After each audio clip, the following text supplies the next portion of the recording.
At last, my new replacement tweeters have arrived.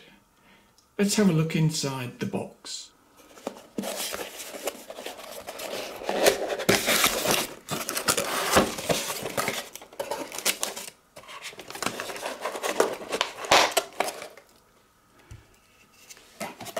There it is. Here is a roll surround and the dome. I'm not sure quite what it's made of. Maybe it's metal or metallized plastic, I'm not sure. Now, on first inspection, it doesn't look tremendously impressive, does it? Especially when you compare it with a, shall we say, a more orthodox tweeter. This is a more common tweeter, and it's the same basic idea, except this one is a fabric dome. But look underneath, that's a huge magnet. Now, initially, if I bring this one in, you can think, well, where's the magnet? And how can it be so small? Well, the answer is fairly simple. This is a standard ferrite type magnet and is of, let's say, of average power. But the magnet in here is a different type completely, and I've got one here to show you. Look at that. That's the actual magnet out of one of these speakers, and that's the actual magnet here, and that's just a metal frame. But you will be absolutely staggered by the power of this magnet. Incidentally, the gap around the edge here is where the voice coil goes. We're in the garage now, and this is my vise. And what I'm going to do, I'm going to put a magnet on this piece of iron here. Now, I didn't throw that on there, it literally jumped on there, and it's now rock. I cannot move that at all. I cannot shift that magnet. In fact, the only way I can get that off is with the aid of an appropriate screwdriver, which I can't find. And I'm going to have to try and lever it. No, I can't get that off. Let's try something a bit more brutal.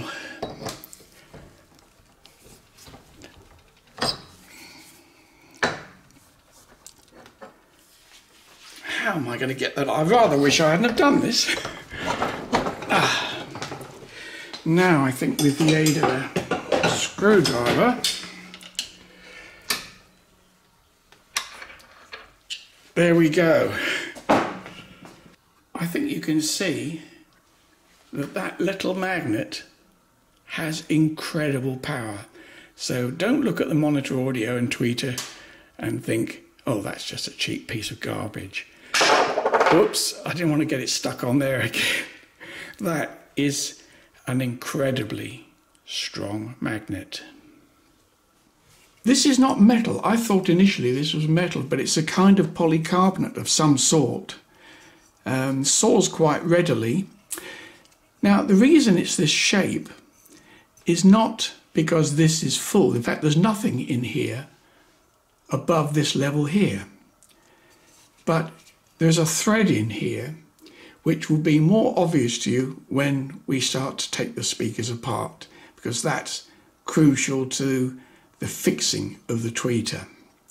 So let's go in the living room now and see if we can get the speakers apart. The first job was to remove the front grille, which is held on with magnets, so that just pulls off. And the next job is to remove this assembly, because there's the tweeter. And for that we have to go round the back of the cabinet. This is the back of the cabinet and this is the top.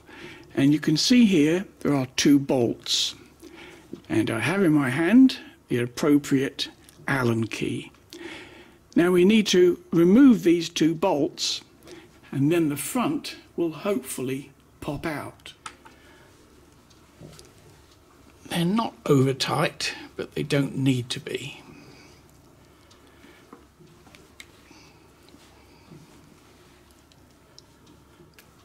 We need to remove these just until they release and you feel it's,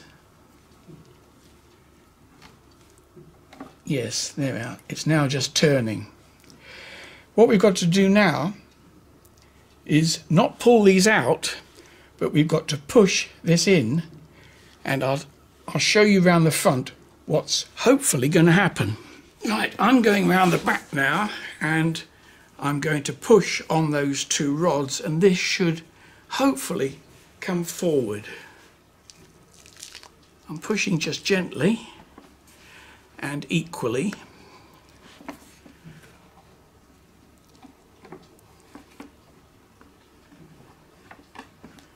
The tweeter wasn't quite released, so I'm just turning it a bit more. Yep, the whole thing is released now. We have to pull it forward carefully because we don't want to scratch the cabinet. As you can see, I've placed a towel here purely so the magnets won't scratch the side of the cabinet. Now what we've got to do is to undo the terminals, and they just pull off, and as you can see they're different sized terminals, so we haven't got to mark anything, and it's pretty obvious where they go. And the same with the tweeter.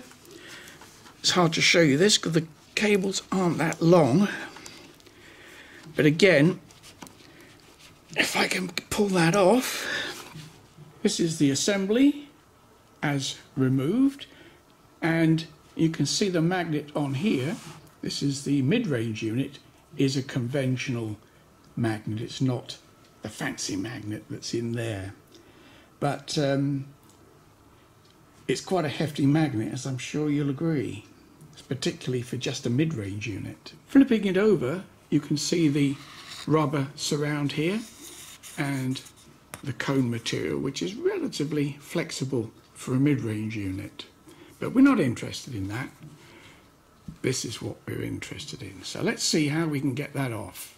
Now, I was expecting some nuts and bolts of some sort on here, but clearly it's mounted on 4 pegs here and 1 round there, and it looks like it's either glued on, so it looks like I'm probably going to have to get something to just lever that up.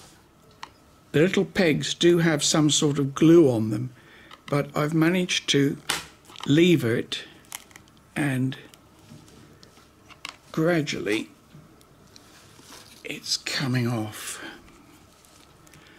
It's the first time, I have to admit, I've ever seen speakers glued into position, but I guess it works.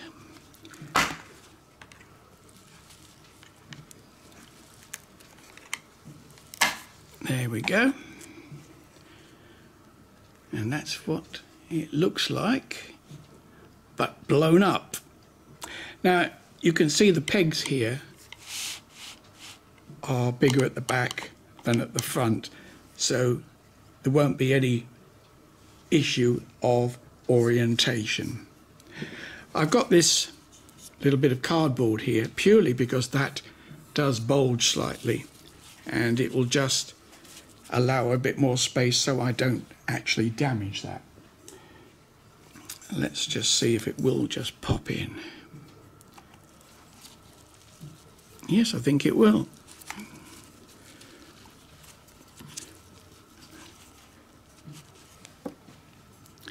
Well, believe it or not, that's in.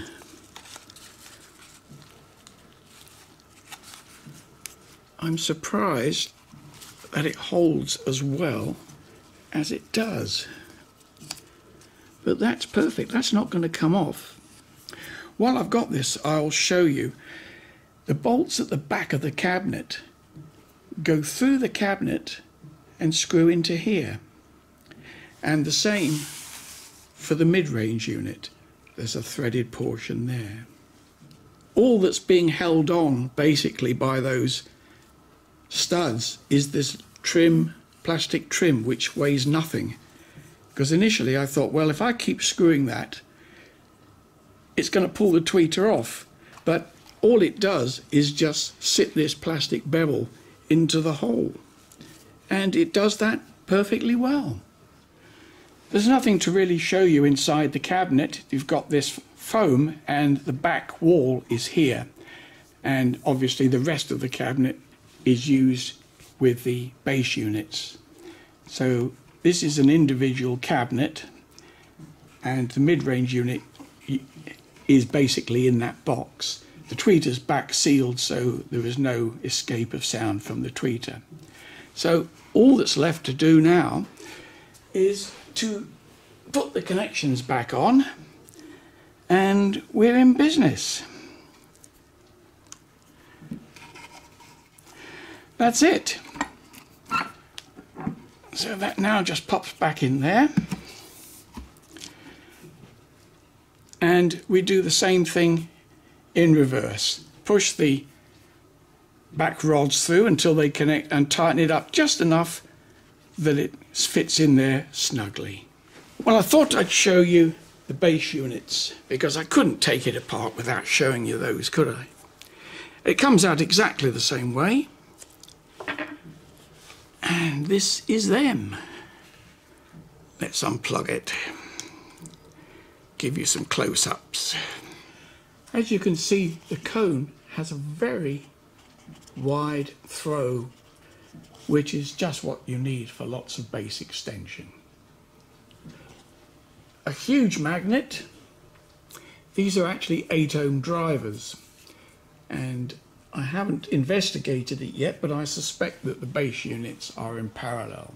That's a view of the voice coil, or the bottom part of it, and the spider and the wires that go into the voice coil itself. Now this is a view of the crossover capacitors there with Monitor Audio's name on them. I don't know whether that's anything good or not. And going over to the left, all copper inductors. No electrolytics anywhere in sight, thank goodness. And all the coils are wound with decent thickness wire. But I think that shows you all you need to know reasonably well. All that remains to do now is to pop the front grille on, which is as easy as this. How about that? All held in place with magnets. Well, I'm sitting in my favourite chair, and I'm going to sit back now and spend the rest of the afternoon listening to some of my favourite songs. I'd forgotten how good these speakers do sound, and I'm going to play you a piece of music from the YouTube very friendly library, and bearing in mind you'll hear the sound through the microphone on this camera, which is not the world's best, but it will give you an idea of the sort of sound I have to put up with. Enjoy.